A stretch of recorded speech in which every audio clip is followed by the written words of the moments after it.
If you are a child and you are watching this show, turn it off right now because there are going to be a lot of swear words used and it's going to get ugly.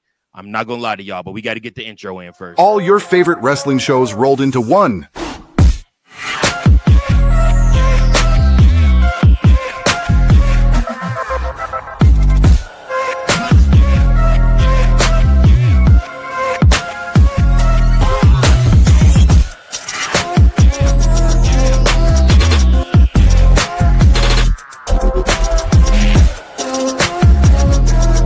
Welcome to the WeBook It podcast. Let's start the show. Welcome in, everybody, to the number one spot for wrestling. That's right, the We Book It podcast. I am your host, Virgil, and I have two of my favorite brothers here with me today, and we are here to talk about wrestling. I have my homie, my brother from another mother, Big Daddy C. What up, C? What's going on? You forgot to introduce me as the all right, John Cena. Give me 2 seconds, okay? Ladies and gentlemen, he is the booking champion of the world, Big Daddy C. What's up, We Book It fam? This is your boy, Big Daddy C. Back at you. I've been out for a minute, but I'm back now. All right. And of course, guys, we have the homie, the man, the myth, the legend, my good friend, and happy to have him back. That's right. We got the homie Tank in the building. What's going on, Tank? What's going on, guys? And for old time's sake, we're going to do it, y'all. A little too sweet for the three. For the three. Oh, yeah, guys. All right. I'm feeling, dig it. I'm feeling it. Dig it, brother, digging it. All right, so what the fuck is WWE doing, man? I cannot believe this, bro. What the fuck? Fuck. I said fuck more times today than I think I needed to say in a very long time. But bro, what the fuck? Heard you say that. He's the one that's usually trying to prevent the cursing on the pod. Listen, not only that, I don't think I've ever heard this man say fuck before. At least not on the pod, but obviously personally we've heard him. Wow. But I don't think I have. Wow. Yeah, you ain't. Yeah, you don't be around him as much as I. See, don't be telling all my business. Anyways, seriously though, guys, come on. I mean, guys, WWE. Listen, you had one job to keep entertaining us, and you go take one of the most entertaining parts of your show, and you release him. What is going on? In case you are lived under a rock, news broke earlier today. This wasn't even part of the show that I planned out, but this takes center stage. WWE, it was announced today by R-Truth, not by WWE, that once his contract expires, it will not be renewed. They are releasing R-Truth. And I will tell you guys this. I have never seen multiple locker rooms. Now, it wasn't just WWE. WWE, TNA, and AEW, all at the same time going exactly what I said at the beginning of this show. What the fuck? Yeah. See, take over. Yeah. When Bert initially sent it in one of our chats, I was like, I'm like, oh no. I'm like, that maybe R-Truth. Same thing you said, Mike. I thought R-Truth literally is on some bullshit and was doing his whole gimmick, where he thinks, mistakenly that it's a different day. Maybe it was April Fool's instead of June 1st, so like I didn't want to believe it. And then when there were other reports that came out and it was just like, okay, all right, what's really happening? Because normally we're not used to superstars announcing their own, announcing that they got released. Normally there's a report, there are other reports that come out saying that these superstars have gotten released. And normally it's a big group of people. And so for R-Truth to be the one to announce it, to the masses before anybody else could, I think that was the biggest shocker, because it was almost like, no one expected a superstar to announce their own release unless they had a big falling out with the company and they'd be like, all right, I'm out. Right. But for this, it was just like, what of all people to release that you have on the roster that you're not using, why R-Truth? like it makes me wonder: was this a mutual thing, or like I don't know, like it couldn't be mutual considering the fact that he just had a championship match with his idol in John Cena, and then But it might have been. It really might have been a mutual thing. I don't know. I mean, like I said, our truth is, okay, for what it's worth, our truth is over 50 years old, y'all. So I mean, like I said, that's that. But he also didn't look like he was slowing down at all, you know? Yeah, and he's not wrestling night in, night out like he used to. Like, so that's the thing. Like, that's why, like, when he took that long hiatus before coming back, what was that at? Was that at the Rumble? Well, not the Rumble. Elimination Chamber. When he came back, and he had that backstage segment, I think it was a Judgment Day, but like he didn't really need, like, he doesn't need to wrestle night in, night out, and so it's just like, you know, I know he had the stint with the Miz when he won the tag team championships, but you know, even with that, like it in the Judgment Day shit, he didn't wrestle every night, so it's not like it was like taxing on him, you know. So I'm like, you could have used him for what you've been using him for, entertainment, right? And so I don't see what the need was for them to release him or like elect not to renew his contract. So it's just like, I don't know. I don't know what Triple H. I don't know if this was a Triple H decision or if this was a TKO decision. Part of me, TKO decision, but Bird was Triple H gets the final say on who gets released. So I don't know. But you also got to take Bird stuff with a grain of salt, because he be ready to pounce on Triple H. He'll pause, but seriously, like he's basically hated everything Triple H has done since he took over, even though he wished death on Vince McMahon. I don't understand what he really wants out of like wrestling booking. Yeah. Go ahead, Tank. Take over, bro. You guys are gonna disagree with me. I don't know, man. I feel like if anything, they could have kept him behind the scenes as sort of like a mentor, like a coach. Yeah. However,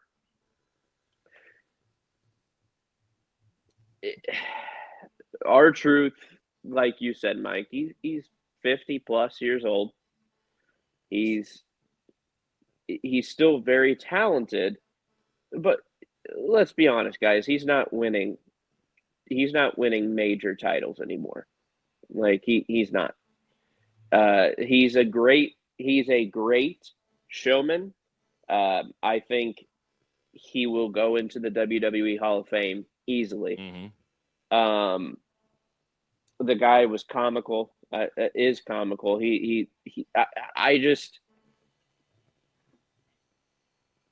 I think them giving him that main title match against John Cena was like a last hurrah. A last payday for him. But in saying that, I don't think that was just WWE. Let's be honest. Because the man lasted through Vince. He's lasted through Triple H. Like, he is well respected and liked backstage. We also have to take in consideration the man, Ron Killings, right? And to me, I think he might be ready to just, step away. It's not like there's any animosity. He's been doing this for over 25 plus years with WWE, if I'm not mistaken. Has it been for 25 years total of his career? Yeah, he's 53 years old right now.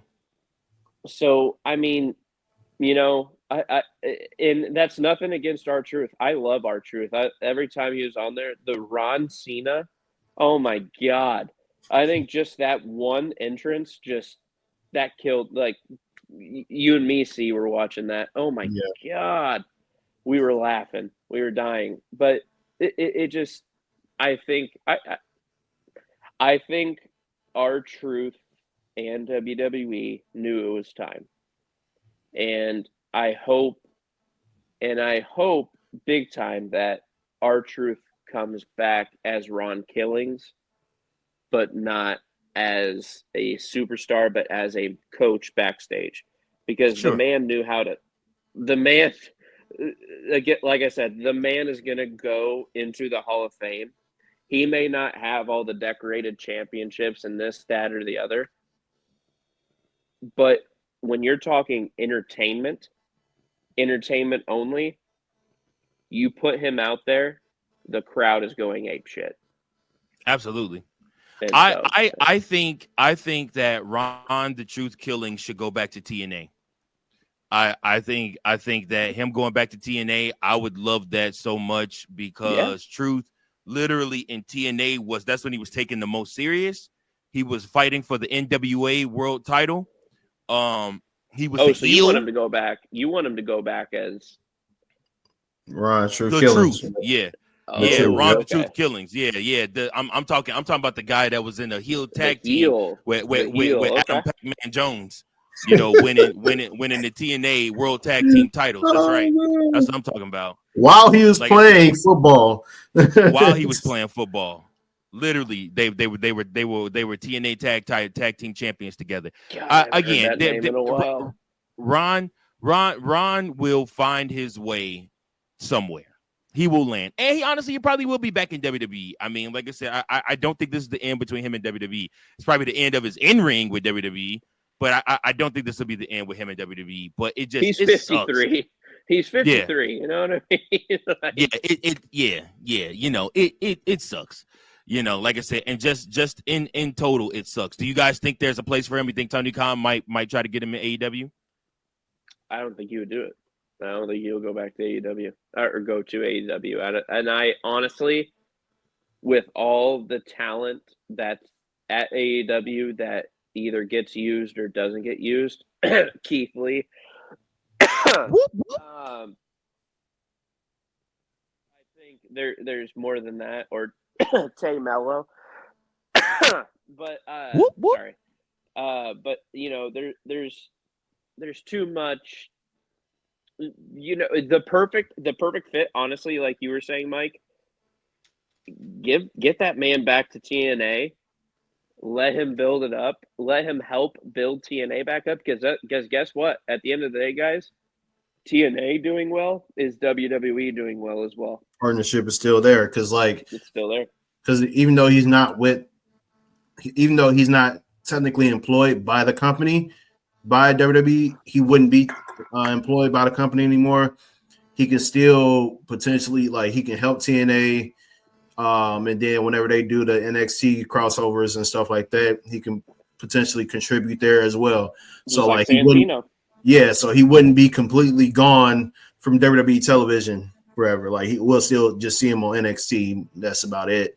You know, and obviously pay-per-views if he ever contributes there. And then, if he's with TNA, you know, we'll be seeing him. So I think, and then he can be more unfiltered with TNA than he would with WWE.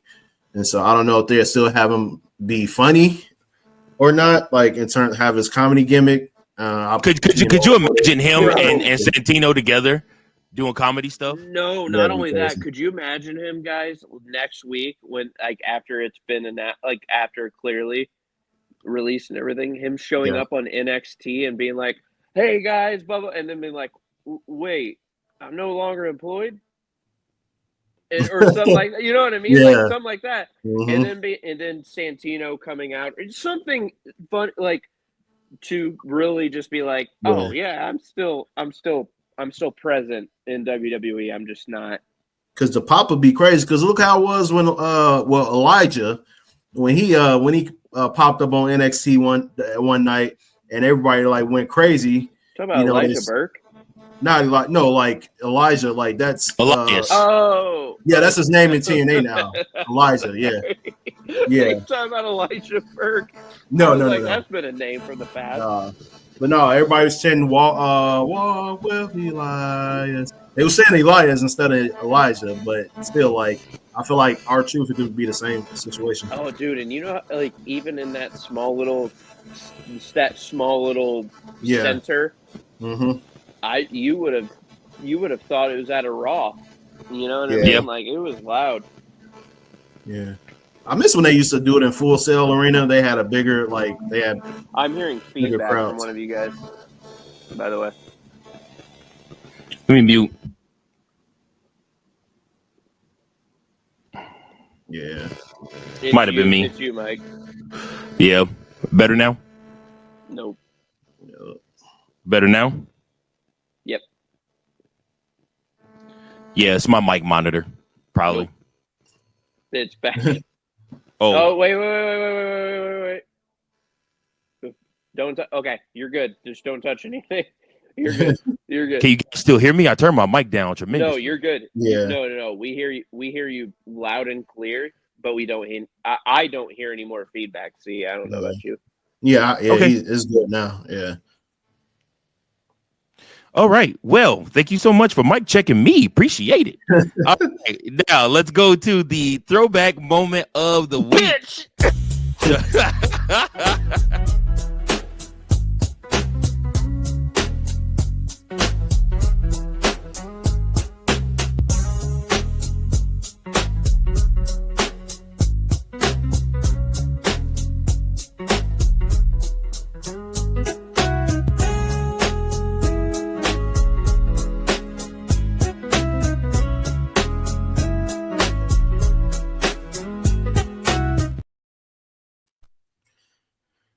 Oh, I like that intro. It's amazing.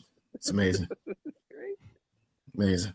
All right, ladies and gentlemen, we have our throwback moment of the week. I'm going to take you back to June 27th, 2011. For most of you people that really have stood the test of time during some of the dark days of WWE under Vince McMahon, I'm pretty sure you know exactly what happened on this day. So it was known as the infamous pipe bomb by CM Punk. Why I chose this particular moment is because people forget the match that took place that led to this moment. Ironically enough, it happened to feature two of the guys that just had a match at Saturday Night's Main Event, John Cena and R-Truth. They had a tables match on Monday Night Raw, and during this match, Cena had the advantage,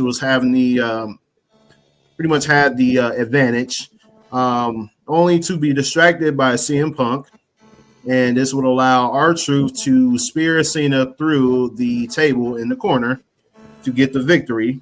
And while Cena's pause real quick. Hey, yeah. Mike, your mic is going out again. Yeah. Yep. Go ahead, see. So yeah, R-Truth would spear John Cena through the table after the distraction by CM Punk, and Cena would lose the match. And then CM Punk proceeds to go up to the top of the stage and deliver one of the greatest promos in WWE history, and that would lead to the reality era during this time, where wrestlers would pretty much blend reality with the storylines using real names and other other real life personalities, and so that is the throwback moment of the week. Figured we give a throwback that featured R-Truth, since the news came out that he will no longer be with the company after his contract expires. So yeah, throwback moment of the week, June 27th by CM Punk after the match with John Cena and R-Truth in the tables match.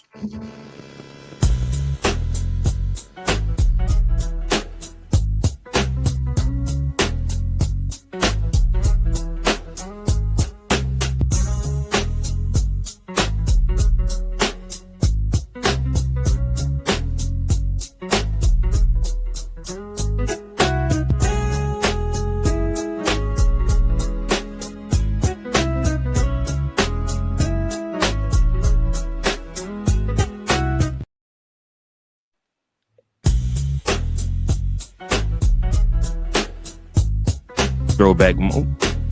Can you hear me? Oh no. Yo, you good, Virgil? You good? No, C was pressing stuff. I know he was. I literally touched nothing. I'm literally waiting. I am waiting on you to like that. Keep your hands up like that. Bro. I don't even have. I'm on the comments tab. See. I'm on the comments tab right now. When you were talking about that, like I heard 2017, but immediately my worry was that you were gonna say something because you were like, you said something about the darkest days. You say darkest? No, yeah, some of the darkest days of WWE. I thought. Oh no, that was 2011. He's already dead. Yeah. I thought you were gonna bring that. I didn't. No. Anything, but you said one of the darkest days. I was just like, no, some of the darkest days. Yeah. Pull back. Yeah, 2011. It was things were looking rough for wrestling up until the pipe bomb happened and everything else. The reality era began. I agree. I full-heartedly love that throwback moment because. Quick little note. CM Punk was great before that, or maybe just good. But after that pipe bomb, I think he changed wrestling fully by that pipe bomb. Yeah, it launched him into another stratosphere because it's almost like with him being a Paul Heyman guy, it kind of took some like some pointers. I feel like from Paul Heyman, like basically giving real life, and he brought up real ass shoot. Yeah, he brought up Colt Cabana, which him and Punk, and he did the whole maybe we just, hello fourth wall, basically, like but nowadays him and Colt Cabana just and we look at how wrestling is today, and everybody is always going sometimes they'll go off script and bring up some real life shit, and so. Prior, like you pretty much thank CM Punk for that, like for really making it more comfortable for wrestlers to do that, 100%. On television. Yeah, so that was a great throwback moment. But I feel like people tend to forget the match that went on before that, and R-Truth, and I think that was the first match between R-Truth and John Cena too. So Tony Khan, you fucking because R-Truth won because him and Cena. I think him and Cena were like tied. I want to say in record. I don't know if they because they had two tables matches. And I think him and Cena split that one, and then Cena won at Capital Punishment. Mike and Cena was 2-1, and then Cena won again. So, but yeah, I don't think that's me. Like I literally have everything potted down for my microphone. Like it can't be me. When you talk, it's fine, but when there's dead air, it's pretty rough. And you muted yourself. Here, hold on. Pause yourself again. Like mute yourself. Sorry. Mute. I am. No, you're not. You can hear me? Yeah. Oh. Talk. Yeah. Can't hear you now. Yeah. Okay. Yeah, I was trying to see if John Cena sucks. Yeah. Go ahead and talk now. Okay, yeah, you're muted. But no, we didn't hear anything there. You're good.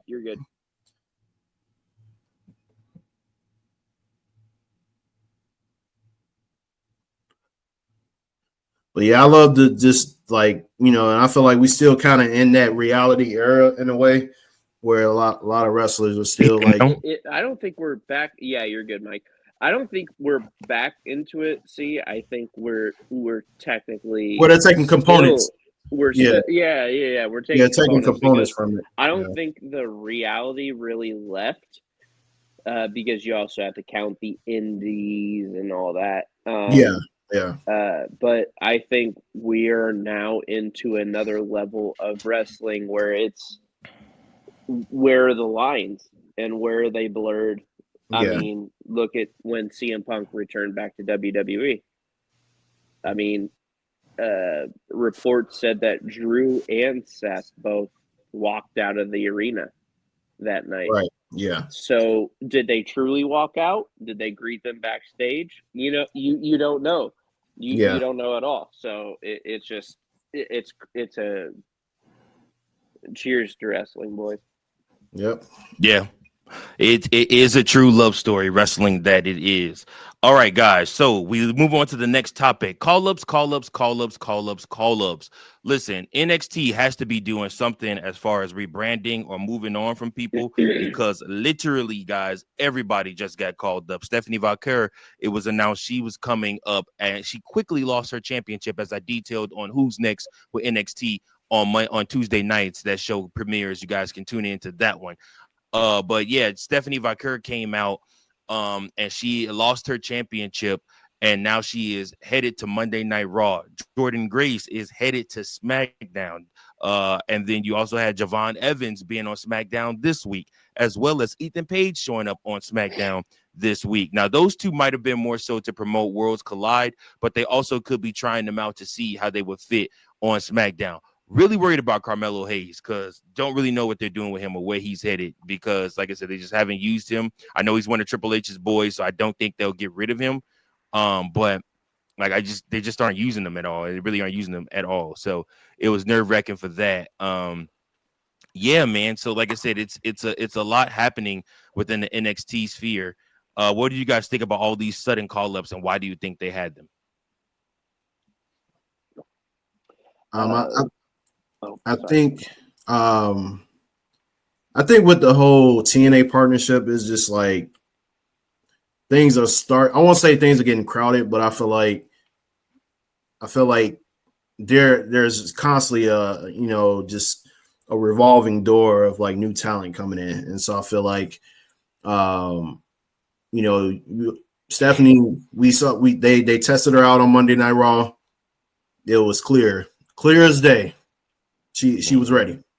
The whole like her and Io Sky, they tore the roof off the place, even though like there was no official winner due to interference. I just feel like, because the fact that they moved Julie up, they moved Roxanne up already. And so like might as well move Stephanie up. And then, eventually right. I was shocked that they moved Jordan Grace up so soon because I know they was trying to make her NXT champion. So I figured if anything, she was going to beat Stephanie, but she didn't. And so I was like, okay, all right, maybe they going to have her win it and go on a long run before she eventually loses and then gets up to the main roster. But apparently they want to get her in the mix. So, hey, I'm cool with it. That means we got three powerhouses. Well, three technically if you count Nia Jax. We got 4 powerhouses. Now 4 powerhouses on SmackDown. You got Nia, you got Bianca, you got Jade, and now add Jordan Grace to the mix. We got 4. So be nice to see what kind of matches we can get, between those 4 down the line. So I was a little bit shocked, but I'm not opposed to it. In terms of Ethan Page and Javon Evans, I do think that's more of a promotion. That was more of a promotion for the Worlds Collide, and a little test to see how they fare. I would like Ethan Page on Monday Night Raw as opposed to SmackDown. Be real with you. Agreed. I think promo wise, he'll mesh well with a lot of superstars there. I think Javon Evans. Now a lot of the fast-paced talent is on SmackDown. You got Fraxium, you got DIY, you got all these guys. So, get Javon with a good tag team partner. You never know what you can expect. Him and he teamed with Rey Fenix, I believe, right? That match on SmackDown, right? Mm-hmm. Yeah. So like that could be a tag team that could happen in the future. So, yeah, everything like it's so much potential there. Like I said, I'm not opposed to the call ups. Bring as much talent as you possibly can on both rosters. It helps everybody. SmackDown's 3 hours, so they have a lot more talent that they can showcase compared to Raw. So, but yeah, go ahead, Tank.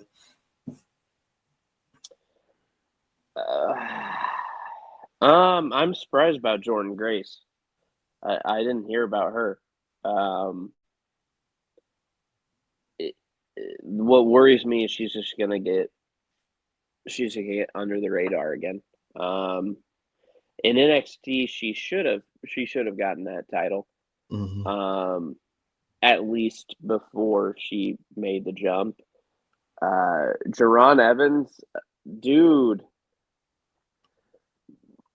I worry about him because what is he, like 20, 21, 22?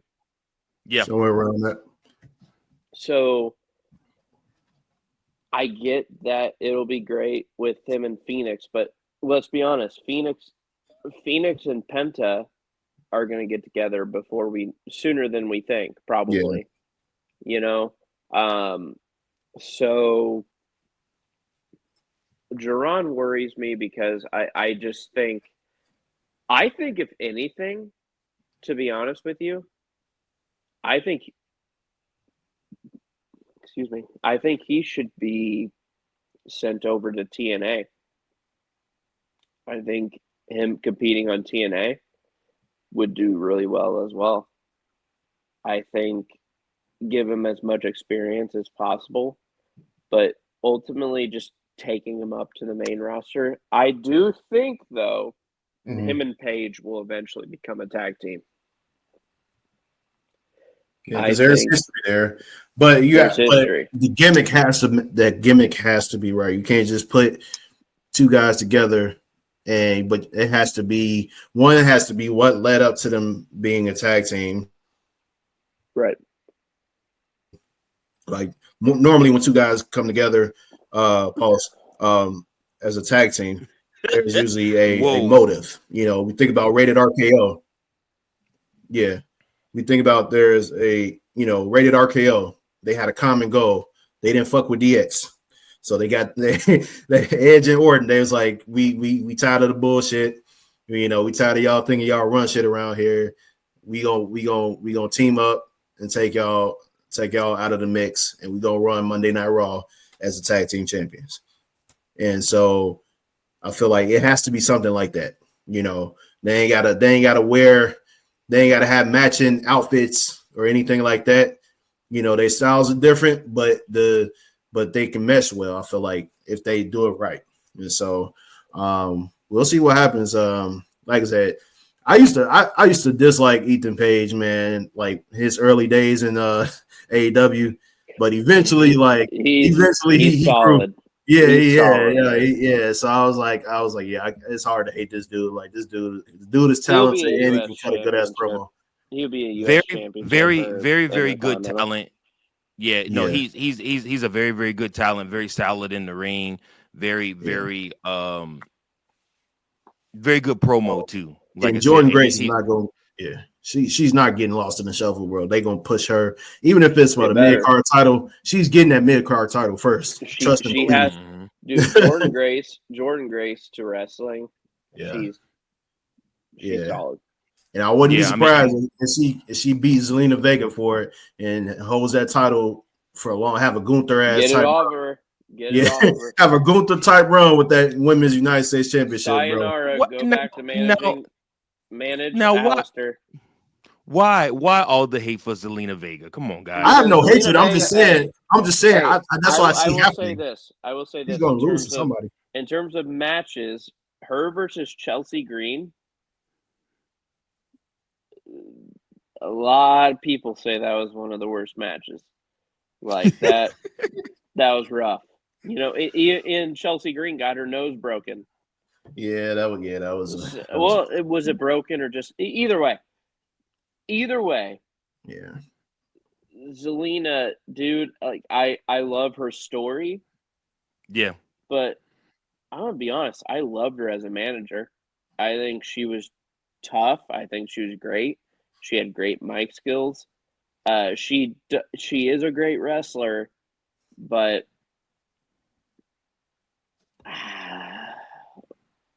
other than that, I mean, her dressing in some dark crap and then managing Aleister Black. Jesus. So you basically want her to do essentially what Mr. Cross and his wife are doing right now. Basically be the Scarlett version. I mean, Scarlett. Yeah.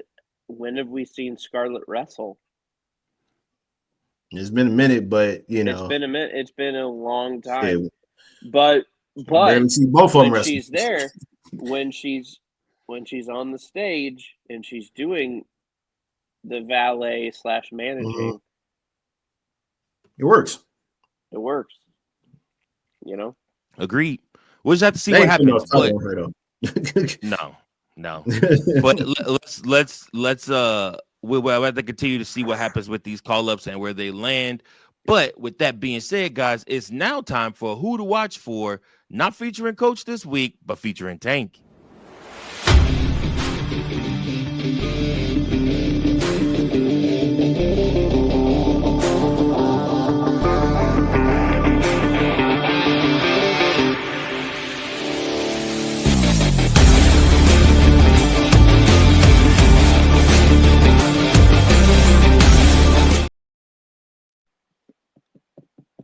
Oh, sorry, I was rocking out, dude. that one goes hard. Who to watch for? I think a lot of people have been expecting this, but Karrion Kross. I think Karrion Kross is the wrestler to watch out for. He's the performer to watch out for. His social media posts, his canny way of just going through and like his interaction with like Sami Zayn this week, you could hear that crowd pop. And I think we overall need to show some more respect for Karrion Kross, and that is the performer to watch out for.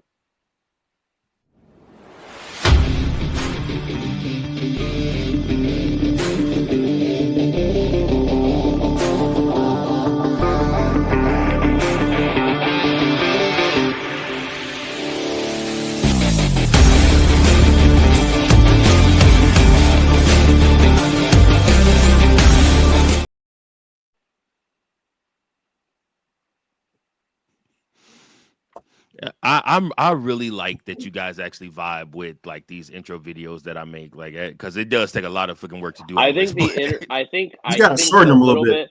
I think the shortening though should be at the beginning, the build up to coaches. I think the build up there. C's is going to go as long as he wants it because he controls it whenever he. I'll let Mike. I agree with control of these. Virgil, Thank you. I agree. At least somebody finally understands that C be back here, backstabbing me in the back as his producer thing because he wants to be number one producer so bad that he would backstab his brother in the back. He wants to be number one producer and booker. You're losing. He wants to be, bro. You're losing, bro. He wants to be Y2J. Dude, you got my intro like a minute long, bro. Like it's 20 seconds. 30 seconds, sir. Intro doesn't have to be that long, especially when you had coaches like 5 seconds. No, coaches is 22 seconds. Well, the original one you had it like 5 to 10 seconds. I know like 30. It was too short. It was way too short. We gave him crap about it, and here we are. But I think pick a lane, in the words of Birdman. Pick a lane. I think you take a little bit off the front, put a little more in the back. But here's the I don't want my intro to be 30. I don't want my intro to be like 20 to 30 seconds long. That's the thing. But too bad. You love the spotlight, Booker of the Year. He does booking champion of the world. Yeah, I mean the first one, when you had a whole bunch of women in bikinis up there, but like this one, like I ain't trying to see like 22, 30 seconds. I'm like, I look at myself in the mirror. I'm glad that one's retired. You're funny. You're hilarious. All right, so our last topic for tonight, good people. Let's talk about Naomi. Because to me, guys, I think we have to give her own segment just because I feel like she is putting on some of the best damn content we are seeing in wrestling today. This woman here not only is she carrying a feud, it's really a triple threat feud. It's really her, Bianca, and Jade together, but she's like literally and you would think within that feud, Naomi would be the afterthought, but she's actually the forefront of this feud. Carrying Obviously, somebody. SmackDown was in, huh? Says she carrying something. All right. Are you being a horn dog again? Yep. We're cutting Yeah, him she off. has a camel's hump on her We butt gotta too. cut. Anyways, We gotta cut him off. yeah, gotta cut him off. Yeah, it's bad, man. It's terrible. But listen, the Chicago. Oh my gosh, I just said the Chicago Cubs. One of them. Wrong podcast. Anyways, yeah, we did. Go Cubs, go. The literally the How okay, did just you let it confuse fly. Naomi with Chicago Cubs? I do a lot of podcasts, Devin. I do a lot of podcasts. I don't want to hear it. Nope.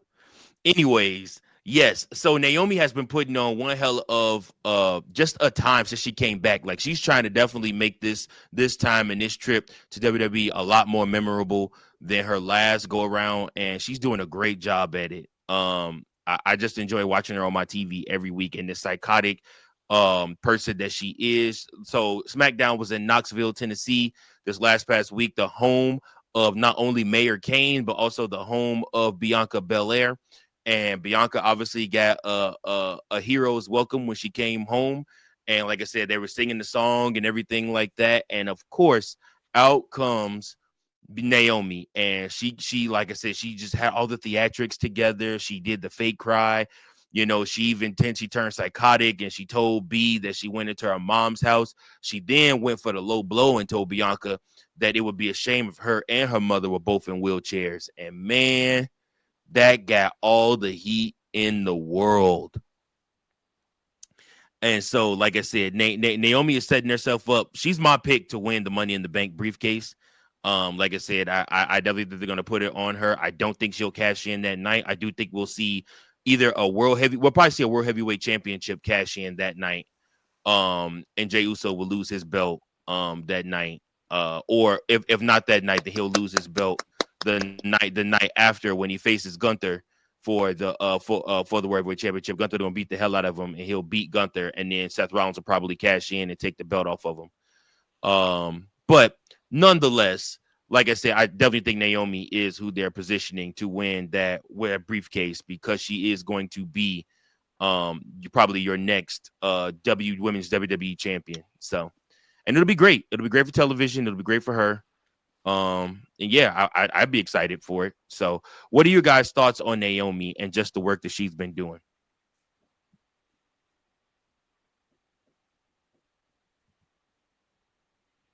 You got you're muted. Yeah, I think it's good, man. She's come a long way. I know her Mercedes Monet at the time, different name. They left abruptly while being tag team champions.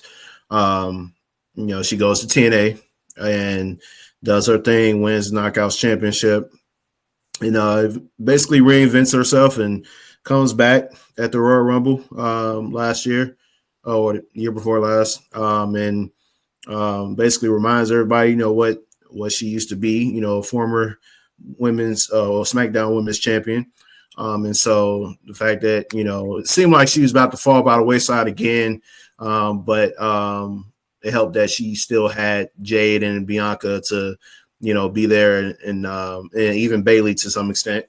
And so she was able to capitalize, off those opportunities. And now look, she got a new gimmick. I find it's almost like the Tyler Perry approach. You got to have a crazy black woman going through some shit, right? To sell, pretty much sell a story. But people that follow Tyler Perry films and shit, what I'm talking about. But yeah, I think it's good for her. I don't know if this is going to result in her eventually winning the championship again. We'll see. I don't know if she's going to get mid card or like top tier title. But I think, after a while, depending on who she feuds with, I think, she can eventually get back on top. I don't know. I think Tiffany should probably, her and Tiffany go at it once again, and then she'll probably take it off Tiffany. But yeah, I like where she's at right now in the company and this gimmick that she has. And so, yeah, I should have been on that boat, by the way. Yes, you should have been. Should have been on that boat, man. Thanks for the invite. What are your thoughts? I think she's in a good spot right now. She is, and I think overall, I saw a picture the other day. It showed like her caution, like she had the highlights for like the caution gimmick going in, and then there's a picture of her wearing like razor blades in her braids, and then showing up with all red hair. And so it was almost like I don't know. I didn't get a chance to catch the segment, but I'm pretty sure she had red hair, right? Yeah, she did. Yeah, so it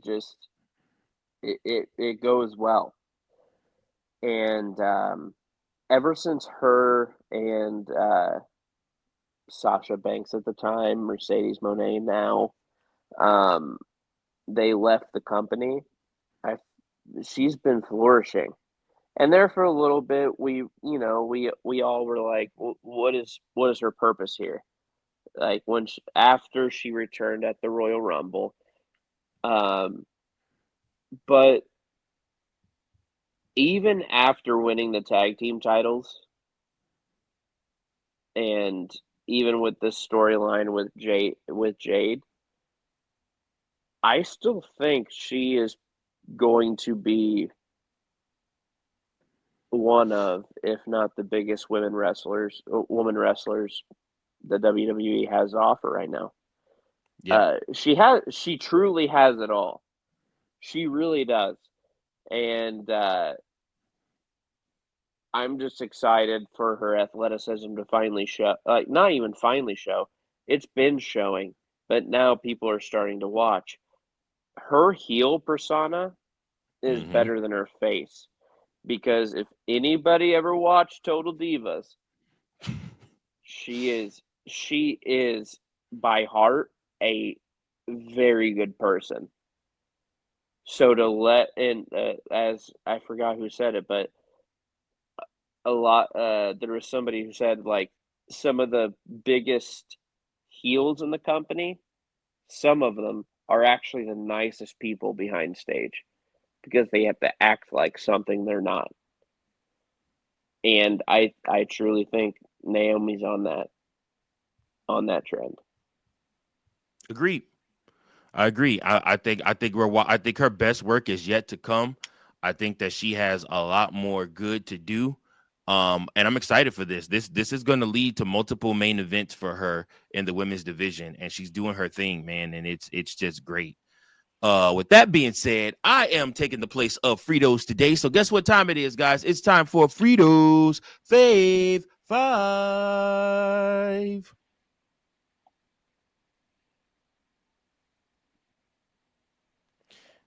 I was expecting C to sing his song, but he opted not to. All right, that's fine. Well, we're going to go ahead and begin then. Virgil, can you hit my music, please? See, you're muted.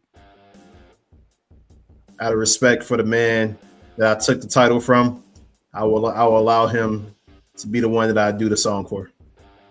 That is all. Tragedy. Which, your title's on the line next week too, by the way, BT Dub at Money in the Bank. Yo, do I get a say in this? Yeah, like we have to do a special episode either Friday night or something like that, where like we all jump on Friday night and we like book Money in the Bank after SmackDown is over with, so that we can taking that belt. So like we can so C can defend his championship. I'm taking that belt. I welcome all challengers. All right, so At number 5, guys, he was just released from WWE, or announced that he is being released from WWE. That's right. He has been a legend in the wrestling game. I do believe he will land back on his feet, but I got to give it to him. Number 5 on the Fritos Fave 5 this week is R-Truth. Gonna miss him and his funny segments on Raw and SmackDown. Number 4, this person you had to have watched Netflix's show Totem, where they previewed all the new shows that are coming out to understand why this guy is number 4 on the list. This guy got a kiss from his girlfriend on TV, Liv Morgan, during a live episode of Totem while he has a wife at home. Guys, y'all really think they probably be doing the threesomes? Do you think there's a possibility that happens? All right. Anyways, that's right. Dom Mysterio is number 4 on the list. And then number 3 on the list, that's right, it is none other than Swerve Strickland. Why Swerve Strickland? Because Swerve Strickland ain't no punk, and he's not going to team with Will Ospreay. He can't stand him. He does not want to team with him, even if it means beating up on the Death Riders and ending their claim to fame as running AEW. He refuses to do so because Will Ospreay is a dick. Point blank, period. Number 2, I have 2 people on his part for the list. That's right. I have 1, Logan Paul, 2, John Cena. On Friday Night SmackDown, these 2 cut a promo that I thought was inevitable. It was a promo that I thought was amazing. John Cena basically called out Cody Rhodes and Jey Uso as fake-ass John Cena's wannabes, and that they're just mad that Logan Paul does WWE better than both of them. And I couldn't agree more. The champ is right. Logan Paul does WWE. Logan Paul isn't a professional wrestler. He's a WWE superstar. There's a difference between the two. And Logan Paul does WWE better than Cody and better than Jey Uso. And he is their meal ticket right now. So, with that being said, Virgil's top 5. Got it. Numero uno. I have my girl Naomi. Again, we just talked about it. I love that segment. That was one of my most favorite segments of the year, this segment on Friday Night SmackDown between her and Bianca. Also, you have to pay attention. I love the little Easter eggs. Whenever Jade Cargill comes in the ring or comes by Bianca Belair, they don't interact. She just stares at her and glares at her. And I think that's important to note because I believe Jade Cargill knows that Bianca Belair was behind what happened. And Bianca's playing her right now. But her first thing was she wanted to take out Naomi. And she is going to eventually take out Naomi. But then after that, she is going to end up taking out Jade Cargill too. Because it's going to come out that Jade Cargill is going to end up taking out Bianca. Because she's going to realize Bianca was the one behind taking her out in the first place. And they planned that together. So, with that being said, this has been another Fritos Fave 5. Yeah.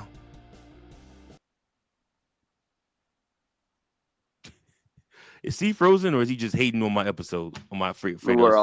We're all just no. All right, go ahead, Tank. What would you rate that Fritos Fave 5? Was that truly Fritos Fave 5? No, it's my Fave 5, but I'm doing it in place of Fritos. What's Fritos F. Fave 5? F. Wow.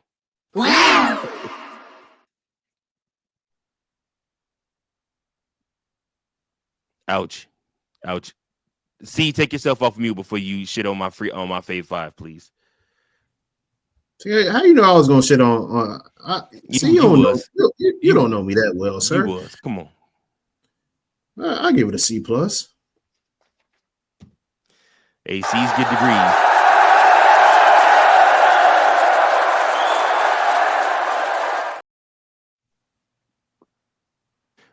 Tank, what would you change about that Fritos Fave 5? Bro, come on, man. John Cena and Logan Paul's. No, dude, Cody killed that promo with his one-liner in response to that. Yes, he did. Like, let's just forget about that. You know what I mean?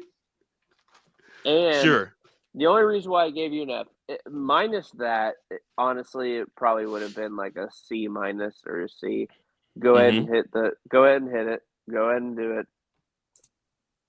Which one? Go ahead and do it. Did I miss an opportunity to say something?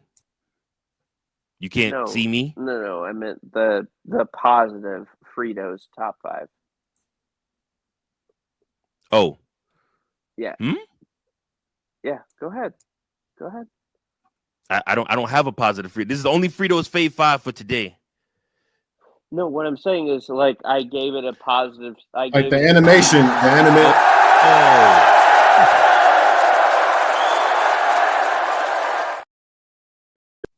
You were waiting for that shit. I mean, I needed you to give me my cue, brother. You know what, Mike? What? You lacked speed. What am I, Rocky now? Speed. This fucker, man. You lack speed. And on that note, folks, I appreciate you all watching another episode of Chicago. Oh my gosh. Hey, where's my? Don't even say Chicago #1. Where's the ending? The end credits? No. Coming soon. No, speed. I said speed. Therefore, you're supposed to hit the speed. I lock speed. Oh, yeah. That's what you meant when you said you wanted speed. Oh, okay. Well, you mean you want the speed championship. Oh, well, then, I got you there. I got you there, buddy. That's not a problem. The #1 championship right now in WWE. That's right. The speed title. Oh, man. Gosh. Or you could look at this one. This one's even nicer. Look at that women's speed championship held right now by Sol Ruka. Yeah. Once again, I appreciate each and every last one of you for tuning in to another episode of the We Book It podcast from Big Daddy C, from Tank, from Virgil, and from the rest of the We Book It fam. Don't forget, tune in tomorrow night to the Raw Dog Monday night. It might be Coach if he makes it out the wilderness. If not, one of us will be here to give you your review of Monday Night Raw. Appreciate you guys. Until next time, peace.